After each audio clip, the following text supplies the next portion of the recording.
Honestly, the whole snowflake hacking thing probably would have been one of the biggest stories of the year when it comes to outages and data issues if right after that Pure Storage announcement, we hadn't gotten the second issue with control and outages and security. And that comes courtesy of CrowdStrike. I mean, we turned it into a verb, for heaven's sakes. You weren't kidding, Stephen. People woke up on the morning of June 26th and everything seemed to be going haywire.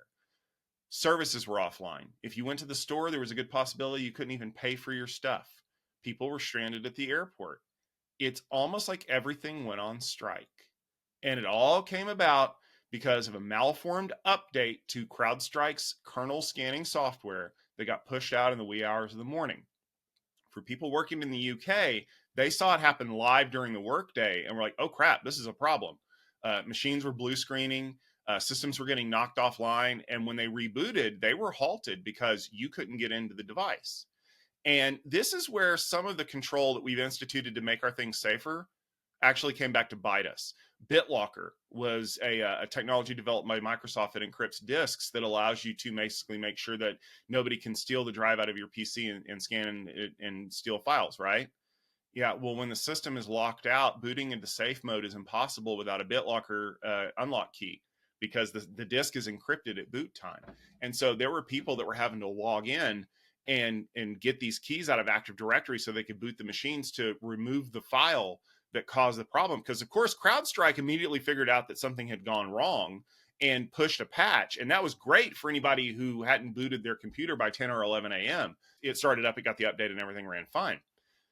It was getting those other systems recovered. And I actually have a couple of friends here that were working on it, and they eventually got to the point where they threw their hands up in the air and said, we're just re-imaging everything. Like we're not even going to try to fix these machines, which I guess if you're an enterprise IT knowledge worker, that's not a problem. But this is, primarily this was affecting people who were running CrowdStrike. And it got ugly because then, of course, CrowdStrike tried to blame Microsoft because of their permissions model. Microsoft tried to say that CrowdStrike shouldn't have had those permissions, even though that's the only way for CrowdStrike to be able to do the things that it does. Delta Airlines got so mad at CrowdStrike they sued them about lost revenue and loss of prestige and all this other stuff. And I mean, as far as I know, that lawsuit's still ongoing. And now there's a lot of tit for tat back and forth. Delta didn't call CrowdStrike fast enough to fix it. Delta's policies weren't in accordance with what CrowdStrike said. That is going to be one of those ones that just never seems to end. But the key here is, first of all, nobody got hacked. This was absolutely a bad update. But second of all, it has forced Microsoft to re-examine how they look at their permissions models for things that interact with the kernel and how security works. And I think that it's actually going to have lasting impacts for Microsoft, because let's be fair, Microsoft hasn't had a really good security year anyway. Ask Satya Nadella, because his paycheck's going to be a little bit lighter for the next year because of all their security issues. And so we get through the summertime and everything is fine. And everyone's like, you know what? We fixed all of this. Let's just hope that nothing happens.